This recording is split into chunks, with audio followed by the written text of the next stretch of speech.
Écoutez, bonjour tout le monde. Alors on est ravis aujourd'hui d'échanger avec vous autour de la représentation moderne, évidemment moderne, et dynamique de la data au service de la prise de décision, parce que on va le voir, mais faire un graphique pour faire un graphique, ça ne va pas être le but aujourd'hui. Et donc j'ai le plaisir de co-présenter avec Guillaume Béraud-Sudreau, qui est responsable R&D et actuariat chez Accurate. Et donc moi-même, Rémi Bellina, je suis Chief Data Scientist au sein du cabinet Milliman. Alors, on a un créneau de 45 minutes, on a commencé avec un petit peu de retard, on a beaucoup de choses à vous dire. Ça va être un petit peu dense, mais on va essayer de rendre ça quand même assez intéressant pour vous.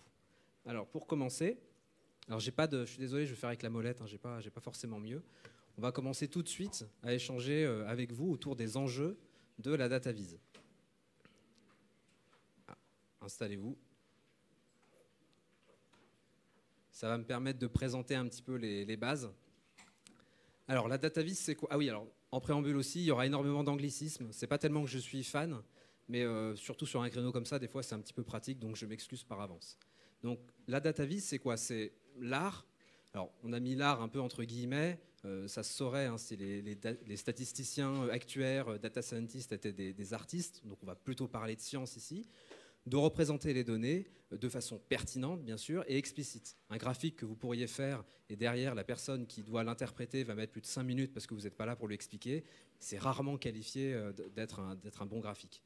Donc la donnée, il va falloir la manipuler en amont. Vous pouvez l'avoir stockée sous format Excel, CSV, TXT, etc.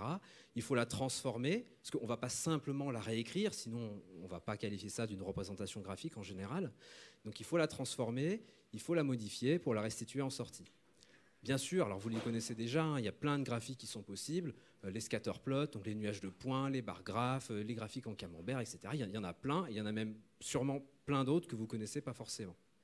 Donc ici, vous avez un site aussi qui est extrêmement bien fait. Alors, on ne va pas l'ouvrir aujourd'hui, mais je vous invite un peu à le regarder. C'est le site datatovis.com, où en fait, en fonction de ce que vous avez en entrée, si vous avez une variable numérique, vous avez deux variables, une numérique, une catégorielle, etc., ils vont vous dire, voilà le type de graphique que vous pouvez faire. Ce site est vraiment bien fait et je vous invite à le parcourir. Il y a aussi également une représentation ici de ce qu'on appelle la grammaire graphique, qui est très liée à ggplot2. Donc ggplot2, pour ceux qui ne connaissent pas, c'est un package dans R qui est vraiment très bien fait pour la représentation graphique. Et donc on se rend compte qu'on va avoir très bien une couche de données, une couche de formes géométriques, jusqu'à des choses beaucoup plus sobres, je dirais, comme le choix des couleurs, le respect d'un thème graphique et autres. Donc la représentation, ça obéit à un ensemble de bonnes pratiques. Il y a une section d'ailleurs sur le site qui s'appelle caveat. Finalement, les caveats et les bonnes pratiques, ça va toujours un peu de pair. Et dans les bonnes pratiques, on ne va pas tout lister aujourd'hui. Il y a beaucoup de termes un peu anglais, less is more, remove to improve, etc. Et puis, dans les bonnes pratiques, il y a des choses un peu plus intéressantes aussi, notamment les questions d'éthique. Alors ça, on pourrait peut-être faire une conférence, je pense, à part entière sur les notions d'éthique. Un exemple qui va peut-être parler à tout le monde, mais si vous prenez un axe logarithmique, mais que ce n'est pas forcément explicite, là, pour le coup, ça peut largement tromper son monde, parce que l'œil humain n'est pas vraiment fait pour interpréter ce type d'échelle. Voilà. Donc ça, c'est un petit peu les bases. Et ce qu'on veut dire par là, c'est que ça se modernise et ça va fournir un outil d'aide à la décision. Alors un exemple pour commencer. Ici, qu'est-ce que c'est? Donc c'est un graphique en cascade, ou waterfall en anglais. Le contexte, solvabilité 2, vous avez vos différents modules de risque. Alors, c'est un peu petit, je pensais que l'écran serait plus grand. Alors, c'est un peu un comble hein, pour une presse sur la DataVis d'avoir un écran petit, mais je ne pouvais pas prévoir. Donc, désolé, je vais essayer de vous la faire vivre quand même. Vous avez donc les différents modules de risque. Et la question que je vous pose aujourd'hui, c'est est-ce que c'est un graphique qui est simple à faire? Alors, vu qu'on a un timing serré, c'est un peu une question rhétorique, on pourra en parler à la fin. En fait, la réponse, elle est assez subtile. Si vous utilisez une version récente d'Excel, en fait, ça marche extrêmement bien. Vous avez vos données, vous faites insertion, graphique en cascade, et c'est réglé, vous avez votre graphe. Il y a pas mal de gens en fait, qui ne connaissent pas ça, et qui, du coup, notamment sur les vieilles versions d'Excel, en fait, c'est extrêmement subtil à faire ce type de graphe. Alors, il y en a qui vont vous dire non, c'est simple. Je fais partie des gens qui pensent que c'est quand même un petit peu complexe. En fait, ces graphiques en cascade, il faut imaginer qu'il y a des blocs translucides en dessous, dont il faut donner les coordonnées. Et donc, c'est à coup de min, de max, de valeur absolue. Et donc, si vous avez votre chef qui vous dit, s'il te plaît, fais-moi ce type de graphe, en fait, c'est un petit peu plus subtil que ça. Et c'est ce qu'on voulait vous dire aujourd'hui, c'est qu'en fait, la data vise, c'est quelque chose d'assez complexe. Et c'est d'autant plus complexe qu'on n'a pas les bons outils. Et d'ailleurs, ces outils, ils ont tendance à se moderniser, c'est ce qu'on va voir. Alors, un exemple bonus, on pourra peut-être en parler à la fin. Le top 30 des villes en France, en termes de nombre d'habitants, question que je vous pose, avec quoi ça a été fait comme outil? Donc, Donc on pourra en parler à la fin, sachant que ça a pris littéralement 10 secondes à faire.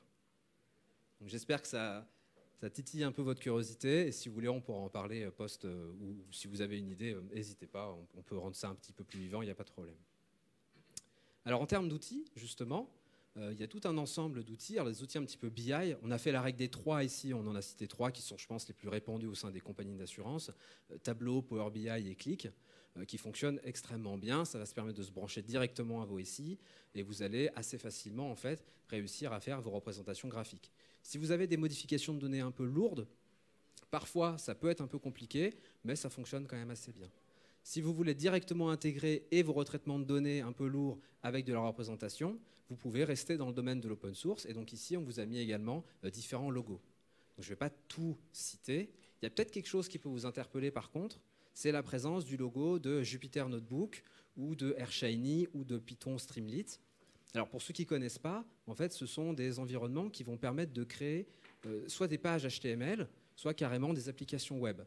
Et c'est justement le message qu'on voulait faire passer. La data vise aujourd'hui, ce n'est pas forcément un graphique qu'on va imprimer sur un papier, ce n'est pas forcément un graphique statique dans un PowerPoint. Ça peut tout à fait remplir les fonctions, mais parfois ce n'est pas suffisant et on peut aller chercher des choses peut-être animées, des choses interactives.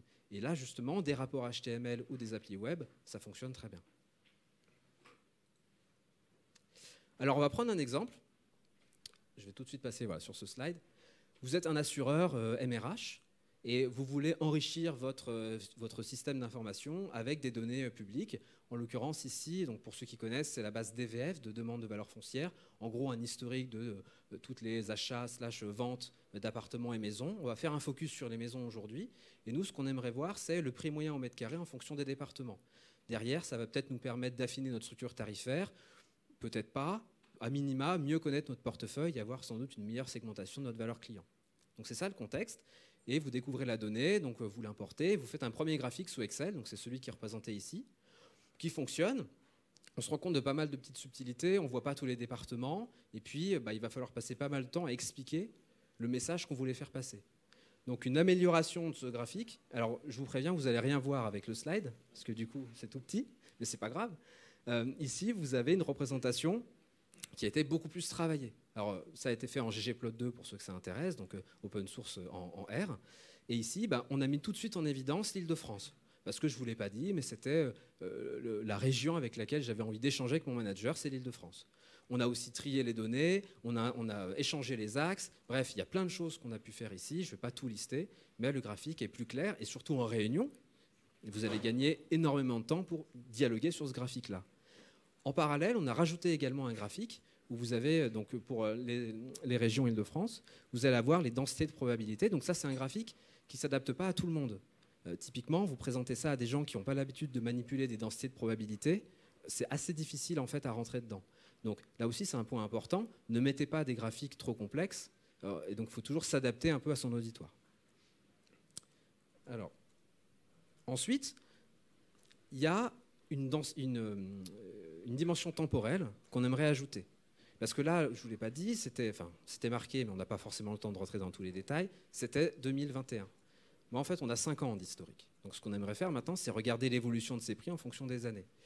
Donc une première possibilité, c'est d'ajouter une animation. Alors ça s'appelle un race chart en anglais, peut-être que vous avez vu passer ça, c'était pas mal à la mode, même si ça a un peu chuté. On a fait une publication LinkedIn sur le compte Milliman avec une petite animation où justement on voit ce petit race chart. Ici en PDF, on ne vous la représente pas parce que c'est pas animé. Et donc vous avez en fait les barres qui vont bouger en fonction des années. Je vous le dis tout de suite, on ne voit rien. Il y a un côté très sympa, mais en fait on voit absolument rien. Deuxième possibilité, on ne réfléchit pas, on se dit après tout je rajoute une dimension, j'ai qu'à passer à la 3D. Donc c'est ce qu'on fait ici. Alors il y a toujours un effet waouh sur ce type de graphe. Puis une fois que l'effet est passé, en fait on se rend compte qu'on voit rien aussi. Donc, on va aller chercher peut-être d'autres représentations. On a dit que le package ggplot2 était assez intéressant. En l'occurrence, il y a toute une notion de géométrie derrière qui vont nous permettre d'utiliser ça pour rajouter des dimensions. Ici, c'est un essai qu'on fait. On met les départements sur l'axe des X, et puis l'axe des Y, on va mettre le temps, et la taille du rond va être proportionnelle au prix moyen au mètre carré. Alors, spontanément, on se dit, tiens, c'est intéressant. Et puis pareil, vous êtes censé dire, vous êtes gentil, mais en fait, on ne voit pas grand-chose. Et donc, dernière proposition, et on a mis proposition numéro 1 parce qu'en fait, il y en aurait plein, et c'est jamais fini, mais il faut bien en choisir une à un moment. Proposition numéro 1 ici, on va se dire, ok, en fait, l'axe des temps, l'humain s'attend à ce que ce soit sur l'axe des X. Donc c'est ce qu'on va faire ici. Et puis, on va mettre les départements, on en a une centaine, on sait que c'est trop, donc on va les griser. Par contre, en bleu, on va manifester les départements de l'Île-de-France. Alors, cherchez pas Paris, on l'a enlevé, hein, parce que sinon, les échelles étaient complètement éclatées. Mais vous allez avoir l'Île-de-France. Et puis, on s'est dit aussi, ça serait quand même intéressant de voir les départements où il y a des hausses ou des baisses. Et donc, c'est ce qu'on a fait avec un code couleur. On va rajouter ceux qui sont en forte hausse. Alors, en fait, il n'y a pas vraiment de baisse, mais c'est plutôt une stagnation, et c'est ce qu'on représente. Et puis pour ceux qui ont des grosses lacunes en géographie, comme c'est mon cas, on va pouvoir rajouter aussi la carte de France pour se faire une idée. Et là, tout de suite, on passe d'un graphique Excel au début qui fonctionnait à quelque chose où en réunion, vous allez gagner en fait énormément de temps. Par contre, il faut accepter que effectivement, la première fois que vous créez ce type de graphique, c'est long.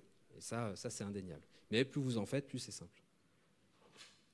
Et puis pour finir, on va discuter un petit peu de quelques cas d'études qui sont qu'on a pu être amené à faire en tant que cabinet. Premier cas d'étude, IFRS 17.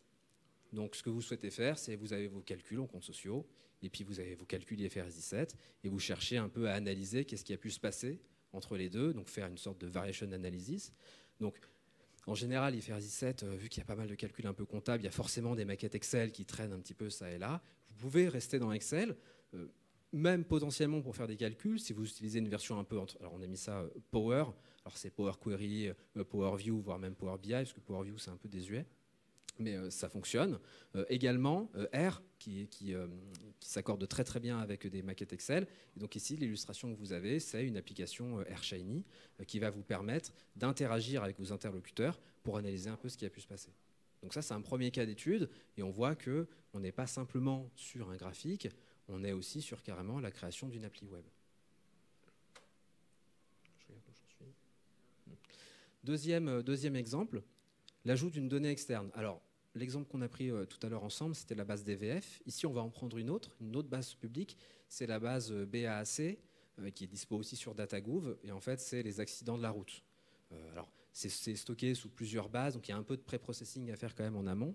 Mais une fois que ça c'est fait, vous avez votre base et vous savez...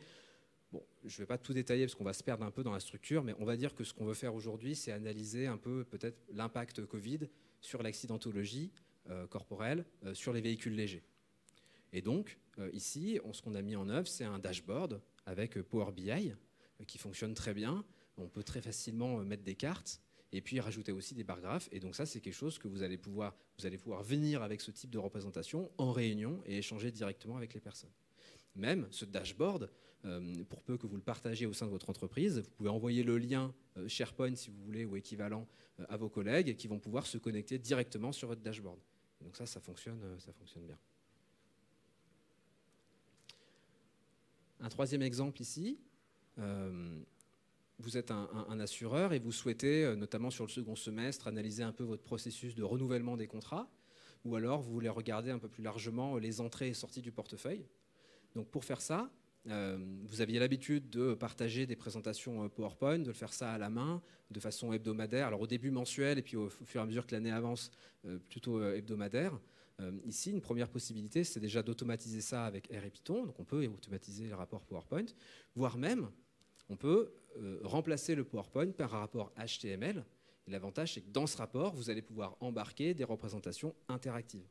Et là, tout de suite, on passe dans une autre dimension parce que vous avez le confort d'un envoi par mail.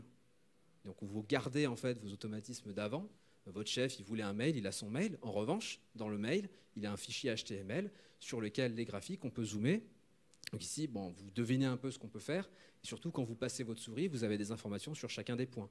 Si chaque point ici est un client, en l'occurrence c'est le cas, vous allez avoir le nom du client. Et donc tout de suite, c'est intéressant parce que si vous aviez dû faire ça sur un graphique statique, votre échelle, en fait, dans la marge de droite, elle aurait été horrible. Mais vu que là, vous autorisez des choses interactives, vous relâchez beaucoup de contraintes. Avant-dernier exemple, vous êtes cette fois-ci département inventaire, vous faites du provisionnement et vous cherchez un petit peu à challenger les méthodes de provisionnement que vous avez pu mettre en œuvre. Et donc là, pour le coup, votre manager, il a envie de faire des tests avec vous. Et donc en l'occurrence, ici, la mise en œuvre d'une appli web, alors pourquoi pas AirShiny, pourquoi pas Python, Streamlit ou Dash ou autre, il y en a plein qui existent de toute façon. ça peut être extrêmement intéressant parce que vous allez aller le voir et vous allez partager cette application avec lui et en direct, il va pouvoir changer différentes hypothèses, changer de méthode, chain leader, etc., un loss ratio, tiens, si on prenait une moyenne sur 3 ans glissants et autres, et en direct, on va pouvoir voir les impacts. On a beaucoup travaillé au sein du cabinet sur justement les méthodes du provisionnement, le provisionnement individuel. Ici, vous avez tout un panel de représentations graphiques. Voilà. Également, on peut aller sur des représentations qui sont beaucoup plus denses, avec notamment D3JS, mais ça, c'est un petit peu plus compliqué, je ne vais pas m'étendre aujourd'hui. Et enfin, et notamment, ça fera la transition avec Guillaume. Alors, si vous avez, premier cas d'étude, vous avez des représentations à faire pour un COMEX et autres, des choses assez simples. Encore une fois, des outils BI, ça peut être adapté, on l'a vu. Et puis, si vous avez des choses peut-être beaucoup plus métier orientées, notamment en lien avec la tarification, par exemple. Là, pour le coup, faire confiance à des outils qui sont spécialisés là-dedans et qui ont travaillé leur représentation en amont spécifiquement pour ce besoin, ça peut être pertinent. Et du coup, ça fait la transition avec Guillaume. Merci beaucoup. Ouais, donc moi, sur la seconde partie de la présentation, je vais me concentrer sur un type de visualisation en particulier que je vais utiliser comme exemple, qui sont les modèles de conversion de sensibilité au prix. Tout ce que je vais dire, normalement, ça s'applique à tous les types de représentations, que ce soit pour la modélisation ou pour du pilotage de portefeuille ou enfin, tout type d'activité finalement auquel on est amené. Mais je vais prendre cet exemple-là parce que je pensais que c'était un exemple assez riche et sur lequel il y a des choses pas forcément intuitives à étudier. Donc l'idée derrière toute visualisation de données, ou toute visualisation, d'ailleurs pas que de données, parce qu'on peut visualiser un modèle, on peut visualiser, comme je disais tout à l'heure, un portefeuille, ça va être d'avoir quelque chose qui est trop complexe, qui ne peut pas être directement, ou alors qui est extrêmement pénible à regarder directement, et en face, d'avoir un public qui doit le regarder. Ce qui est vraiment important, c'est de se dire que donc, le besoin de visualisation, il commence à naître quand il y a trop de choses à regarder pour pouvoir faire de la visualisation directe. Et la visualisation, elle va toujours dépendre des deux côtés ici de ce tableau. Elle va dépendre du public. Donc, comme on le disait, s'il y a un public qui est nombreux ou pas nombreux, on ne va pas faire les choses de la même manière, selon la manière dont on peut interagir avec le public. S'il y a un public qui est expert ou pas expert, on ne va pas représenter les choses de la même manière, parce que quelqu'un d'expert, il aura peut-être plus de temps pour rentrer dans le graphique et pouvoir analyser et d'autres connaissances que quelqu'un qui n'est pas expert, etc. Donc ça, c'est très clair. Mais c'est aussi vrai de l'autre côté. S'il y a certaines données, on va les visualiser d'une certaine manière. S'il y a un certain type de modèle, on va chercher à le visualiser d'une manière. Si c'est un autre type de modèle, on va changer la visualisation. Et donc, du coup, le graphique qui est ici va être vraiment dépendant de ces deux côtés donc de l'écran. Donc, avant le graphique, la première chose que les gens cherchent à faire, et qui si ça marche, il faut clairement rester là, c'est d'avoir une seule mesure, un seul chiffre qui va essayer de résumer toutes les données. Donc ici, par exemple, sur la qualité d'un modèle, j'ai pris l'indice de Gini, voilà, un score de généralisation. Okay. Donc c'est un exemple en modélisation. Si c'était un portefeuille, s'il faut choisir un chiffre, on prendrait son combine ratio, par exemple, pour avoir une idée de à quoi ça ressemble. Évidemment, si ça se répond aux questions, c'est génial. Ça répond rarement aux questions. Et donc, du coup, on demande d'autres chiffres qui vont amener d'autres chiffres, etc. Et puis, à la fin, on se retrouve avec plus de chiffres ici que de données au début. Donc, c'est souvent une impasse. Donc, pour ces raisons-là, on va chercher, et puis parce que les chiffres, c'est chiant, donc on va chercher à visualiser, à avoir une manière de voir les données de manière intuitive pour l'œil. L'intérêt, c'est que on va transférer beaucoup plus d'informations, qu'on va potentiellement transférer de l'information qui ne sert à rien, mais que l'œil va directement essayer d'être... Enfin, le graphique va être conçu pour que l'œil soit amené vers les points qui sont vraiment importants et puisse, du coup, selon l'utilisateur, selon ce qu'il va chercher, puisse voir des choses différentes.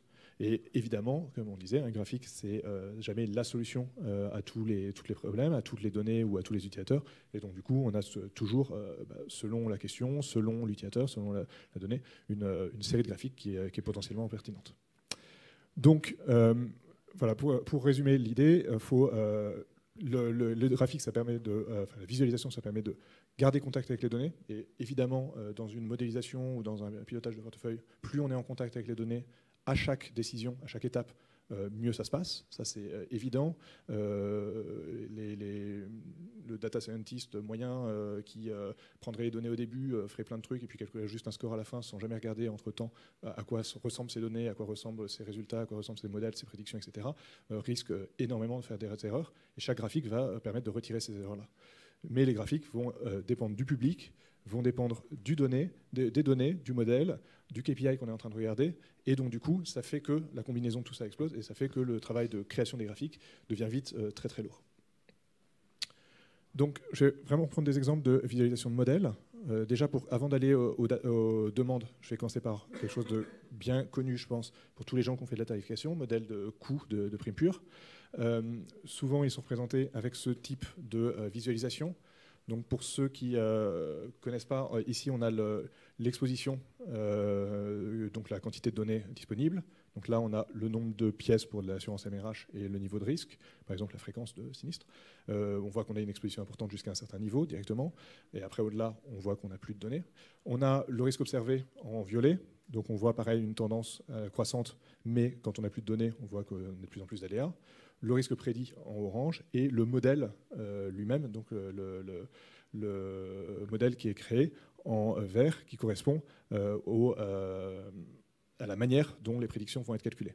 Et dans cet exemple, on voit clairement que le modèle ne capture pas d'effet au-delà d'un certain nombre de pièces, au-delà de ces 6 pièces. Clairement, il y a un risque de sélection adverse ici, parce qu'on voit que les observés sont plus élevés que les prédits. Clairement, on voit qu'on ne peut pas faire confiance aux observations quand même, parce qu'elles sont extrêmement bruitées. Donc, du coup, il y a une action qui doit être prise, et le graphique permet de directement amener à cette conclusion qu'il faut que le risque, dans ce cas-là, sur les grandes maisons, est sous-estimé. Et donc, du coup, il faut changer le modèle pour pouvoir bien gérer ce risque. Donc là, on est sur un exemple où, sur une modélisation, encore une fois, ce n'est pas nous qui l'avons inventé, ça existe depuis 20 ans, qui est très efficace parce qu'elle permet de visualiser directement le modèle, de prendre les décisions, de corriger les faiblesses potentielles du modèle et de pouvoir avancer de manière fiable. Et c'est parce que dans la modélisation, on a accès à cette visualisation qu'on peut le faire. Et c'est aussi une visualisation qui est liée au modèle, dans le sens où cette visualisation, elle marche parce que le modèle va découpler les effets de chacune des variables. Donc le modèle va être un produit d'effets de chacune des variables, et chaque variable peut être visualisée une par une. C'est parce qu'on a cette forme de modèle, cette équation-là, parce que le modèle abstrait qui est à droite suit à ses propriétés mathématiques, que les effets ne dépendent pas les uns des autres, en gros qu'il n'y a pas d'interaction, ou qu'il y a peu d'interaction, qu'on peut se permettre de faire cette analyse et qu'on peut prendre les actions après. Si on avait un modèle qui n'avait pas cette forme-là, alors dans ce cas-là, la forme de graphique qu'on avait tout à l'heure n'aurait pas été adaptée et n'aurait pas été pertinente. Sur la demande, même question, comment est-ce qu'on peut représenter un modèle de demande? Et c'est plus compliqué. C'est plus compliqué parce que modèle de demande, il y a deux questions. On va chercher à faire deux choses quand on va modéliser de la demande. On va chercher à modéliser le taux de conversion. Donc ici, on a le prix qui change et le taux de conversion pour deux types de profils. On va chercher à modéliser le taux de conversion, est-ce qu'il est élevé ou est-ce qu'il est bas? Et on va chercher à modéliser la pente, donc la sensibilité au prix. Est-ce que quand on change le prix, le taux de conversion s'écroule ou est-ce qu'il reste à peu près le même? Et donc, du coup, on va avoir deux questions qu'on va chercher à visualiser et deux sous-parties dans le modèle de demande, deux types d'effets qu'on va chercher à capturer avec ce modèle de demande. Et ici, ça va être intéressant parce que ça veut dire qu'entre le modèle et la personne qui visualise, on va devoir convoyer les informations de deux manières différentes pour deux types de propriétés du modèle. Donc la première question, ça va être est-ce que le taux de conversion est fiable, d'abord? Et pour ça, ça va être une question assez simple, en fait, parce qu'on peut facilement calculer un score sur le modèle. On peut facilement estimer est-ce que mon taux de conversion prédit correspond bien au taux de conversion observé. Donc on prend toutes les données, on regarde si le prédit et l'observé sont loin l'un de l'autre, on fait un score et ensuite on a les résultats.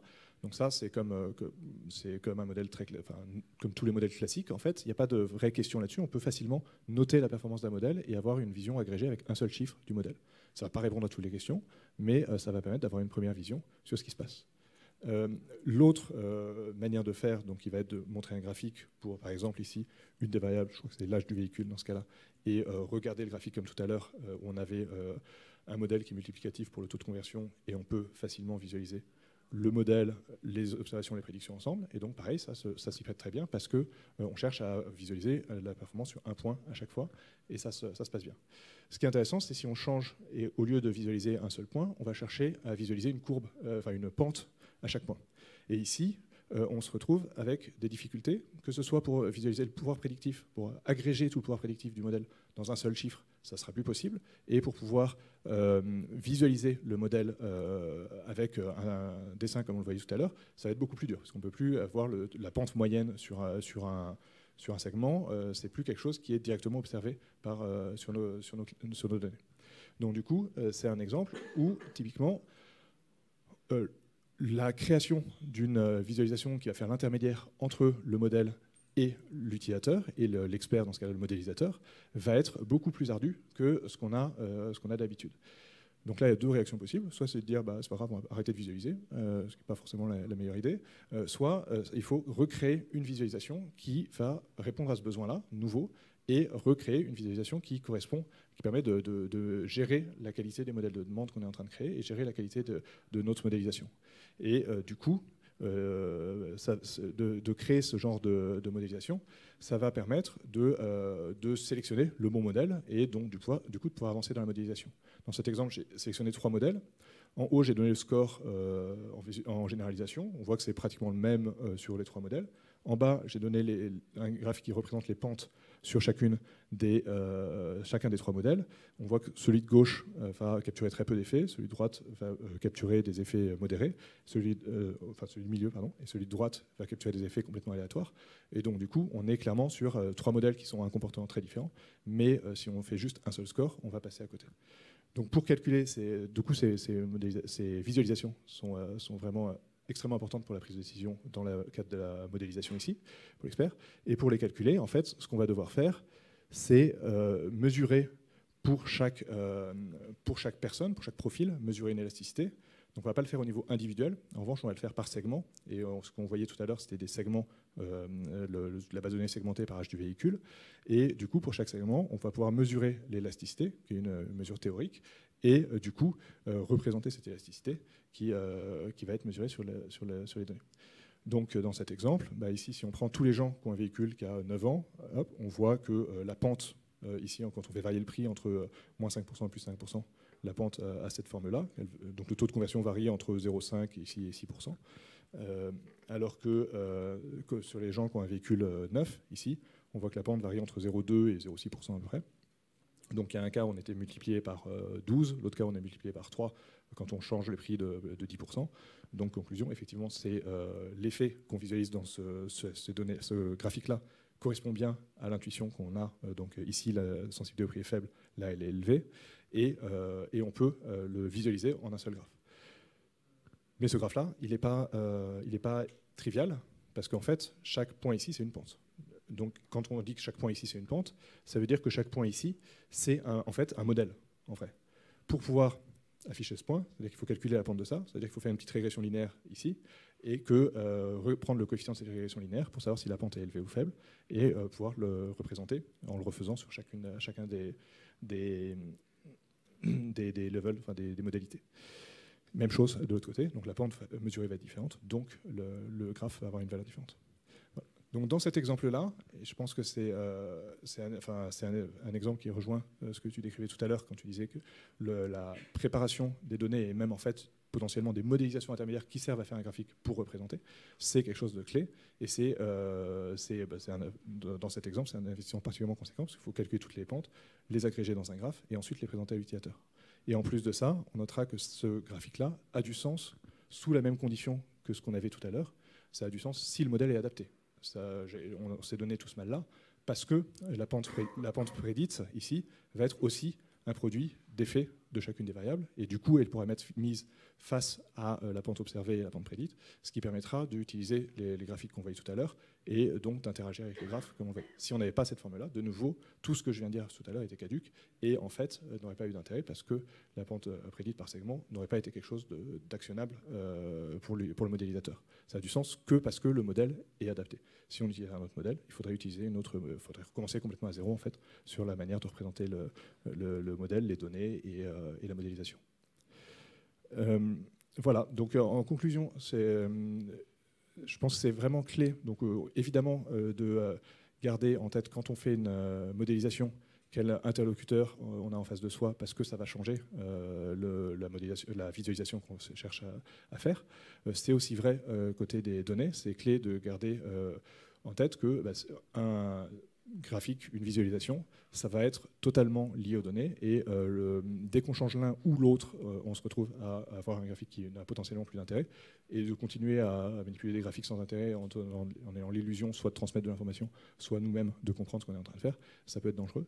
Donc du coup, ça a énormément de valeur de refaire des graphiques adaptés dès qu'on a un problème différent ou un public différent, et de faire cet investissement que ce soit pour vous-même, pour vos modélisations, parce que vous êtes aussi un public finalement de votre travail, mais aussi pour les gens que vous avez en face. Voilà. Merci. Maintenant, je ne sais pas si vous avez des questions. Non. On voulait tellement finir à l'heure qu'on a fini plus vite. Peut-être on peut...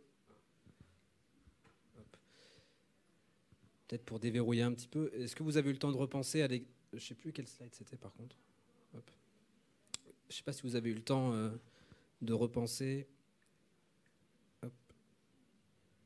à celui-là. Ouais. Pour rigoler un petit peu quand même. Du coup, celui-là, je ne sais pas, on peut tenter peut-être à main levée. Ce graphique. Alors, il y en avait qui sont peut-être arrivés un petit peu en retard. La question, c'est avec quel outil ça a été fait. Donc, alors peut-être on va commencer avec ceux qui pensent que ça a été fait avec R. Alors peut-être je peux poser une question. Est-ce qu'il y en a qui vont jamais lever la main à main levée du coup? Ok. Power BI. Alors, je vais peut-être vous en lister plusieurs. Bon, je vais dire quoi? Excel, Power BI, Tableau, R, Python, Click. Je vais passer de doigts. Ah, ça, c'est une bonne question. Du coup, il y en a qui veulent se lancer ou pas? En fait, la bonne réponse, c'est Excel. Je ne sais pas s'il y en a qui connaissaient ça, mais pour le coup, et c'est vraiment en 10 secondes. Il n'y a pas d'add-in à installer ou quoi que ce soit. Et c'est un exemple un peu sympa parce que, a priori, vous l'avez tous, Excel. Et vous avez tous eu à un moment donné... je ne sais pas, des points avec différentes villes, et puis vous aviez des valeurs à afficher. Et puis en fait, au moment où ça nous arrive, si on n'a pas l'habitude d'utiliser R, Python et autres, et même si on a cette habitude-là, c'est toujours un peu compliqué, ça prend toujours un peu de temps. Et là, en l'occurrence, ça fonctionne très bien. Ça s'appelle 3D Map. C'est un onglet, a priori, si vous avez les versions récentes, vous en disposez. Et vous pourrez tester tranquillement là, quand vous serez rentré. Et vous n'avez même pas à donner les coordonnées GPS. Hein, c'est lui qui comprend tout seul. Donc ça fonctionne plutôt bien. Et il y en a qui connaissaient ou pas? Ouais, un petit peu. Okay. Très bien. Est-ce que du coup, vu qu'on a brisé un peu la glace, est-ce qu'il y en a qui ont des questions? Est-ce qu'il y en a qui veulent aller manger? Bon, de toute façon, s'il n'y a pas de questions, on vous propose de vous libérer un petit peu en avance du coup. Et puis on est disponible, Guillaume et moi, pour échanger. Merci à vous. Ah, il y avait... Alors en fait, on a une question.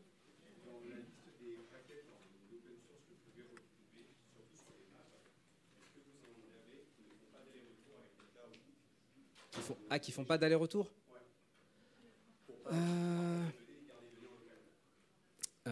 En général, je me demande si... je me pose la question si ggmap, par exemple, est-ce que les shapefiles ne sont pas directement incorporés dans le package? Et du coup, je pense pas... j'en mettrai pas ma main à couper, c'est pas forcément quelque chose que j'avais prévu là pour aujourd'hui. Mais je me demande si c'est pas directement installé en local dans les shapefiles. Après, de toute façon, les shapefiles, ils peuvent être... Alors pour ceux qui ne voient pas, en gros, c'est ce qui va sauvegarder un peu vos coordonnées des polygones pour dire que tel département a telle forme, etc. Et derrière, pour la représentation, du coup, on n'a pas forcément besoin d'aller sur le cloud, mais je ne sais pas si ça répond au point. Ça répond au fait, pour la petite expérience, pour l'avoir vécu, les plus beaux graphiques qu'on peut trouver, en tout cas de représentation de map, on ne s'en rend pas compte, mais on mail et qui la colle dessus. Et effectivement, les Chapman, le fait de les ramener sur le PC, ça marche, mais ça prend de la place, ça prend du temps aussi de les télécharger.